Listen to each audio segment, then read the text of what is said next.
दिनै दुलाराय बर' फरायसा आफादा मिरु आफाद गासैबो जिल्ला आरो दखर आफादफोरा गावबागाव ओनसोलाव थांनाय 4 डिसेम्बराव जि नागालेण्डनि मन डिस्ट्रिक्टआव 13सा सुबुंखौ कन्याक ट्राइबनिफ्राय जि 13सा सुबुंखौ इन्डियान फोर्स बा आर्म फोर्सआ इउनिफर्माव थानानै बिथांमोना खोब ब्रुटेलि भाबे बुथारनाय बेखौ लानानै जों दुखु फोरमायनाय हाबाफारि लादों आरो लोगोसे जि नर्थ इस्टआव 1958 निफ्राय आर्म फोर्स स्पेशल पावर एक्टखौ लागू खालामना दोनदों बा बेखौ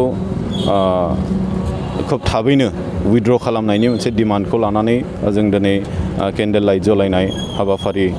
मोनफ्रोमबो ओनसोलाव लादों दा बेखायनो दिनैनि बे हाबाफारिनि गेजेरजों दुलाराय बर' फरायसा आफाद बा जों उदालगुरि जिल्ला दुलाराय बर' फरायसा आफाद हिसाबै आसाम सरकार आरो भारत सरकारखौ जोङो खोब थाबैनो जे arm force special power act जोंनि नर्थ इस्टआवहाय लागू खालामना दोननाय दङ बेखौ उइथड्र खालामनांगौ होननानै जों डिमान्ड खालामदों आरो लोगोसे जाय 13सा सुबुङा दिनै खोब निरि भाबे बिथांमोना बुथार जाबाय खास्रि बिस्रि बुथार जाबाय खुनु दाय गैयालाबासिनो बिथांमोननि न'खरनो आसाम सरकार आरो भारत सरकारनिफ्राय अनसुंथाइ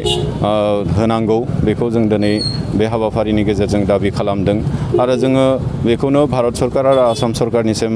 जों हुंखार होदों जे कुनु दिना आरोबाव जाहाथे बेफोरबायदि जाथाया जाहाथे दाजाथों जोङो मोनसे पिस लाभिं जोङो हारि नर्थ इस्टआव जेसेबांखिनि हारिसाफोर दङ साफ्रोमबो जोङो पिस लाभिं हारि मोनसे समाव नंगौ जोंनि ओनसोलफोराव गोबां हाथियार लानानै सोमावसारनाय हान्जाफोर दङमोन किन्तु नैबे हान्जाफोरा फोरनि थांखिया बे नङामोन जे ओनसोलफोराव जोङो हाथियार लानानै खोब दुंदुं हाव हाव थासारि मोनसे खालामनानै माने देशआवनो मोनसे आनस्टेबल मोनसे सिचुएशन क्रिएट खालामनायनि नङा किन्तु जोङो जिहेतु मानसि हिसाबै भारत सरकारा जिखिनि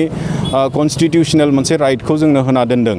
दा बे कन्स्टिटिउशन राइटखौ इन्जय खालामनो जोंबो मोननांगौ जिहेतु जों गोबां माने बेबायदि गेदेर हारिफोरजों जों साप्रेस खालामना दोनजादोंमोन नासयना दोनजादोंमोन बिनिफ्राय उदांस्रि मोननो थाखायसो बै हान्जाफोरा हाथियार लानानै आन्दलन खालामदोंमोन किन्तु बेखौनो लानानै दिनै नैबे नर्थ इस्टआव माने आनस्टेबल मोनसे स्टेट बा आनस्टेबल मोनसे एरिया ओनसोल होननानै डिस्टार्ब ओनसोल होननानै बेवहाय आर्म फोर्स स्पेशल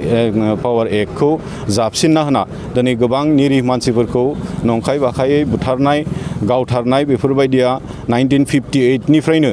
जाबोदों आरो दिनैसिम बियो जाबाय थादों दा बेखायनो जोङो दिनैनि बे हाबाफारिनि गेजेरजों जों खावलायदों